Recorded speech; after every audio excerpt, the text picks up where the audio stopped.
આજે આપણે હવા વિશે સમજીશું. હવા ક્યાં ક્યાં હોય? બધે જ હવા હોય. હા, આ મેં બે ફુગ્ગા લીધા છે. આ ફુગ્ગો કેવો છે? હવા ભરેલો. અને આ ફુગ્ગો કેવો છે? હા, હવા ભર્યા વગરનો છે આ ફુગ્ગો. બરાબર છે? આ હવા ભર્યા વગરનો ફુગ્ગો છે અને આ હવા ભરેલો છે. આમાં હવા ભરાય છે એટલે કેવો થઈ ગયો? ગોળ ગોળ. અને હવા આમાં રોકાઈ રહી છે. બરાબર છે? રોકાય છે ને? જગ્યા રોકે છે ને હવા.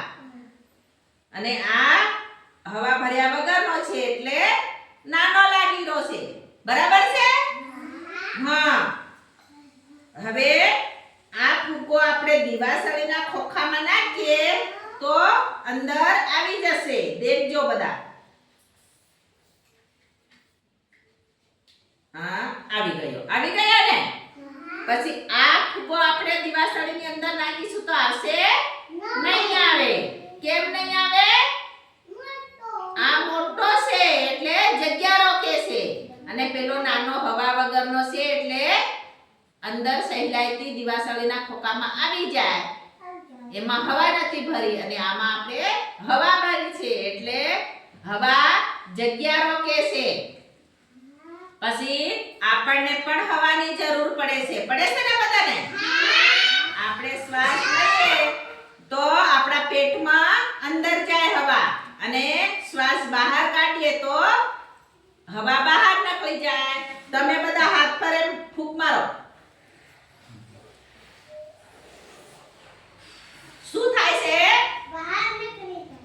હવા બહાર નીકળે અને આપણને હવા લાગે છે ને? આપણા હાથ પર હવા લાગે ને? એ શું કહેવાય? હવા કહેવાય. હા, એટલે આપણને અહીંયા ફૂંક મારીએ તો હવા લાગે. બરાબર છે? કરો.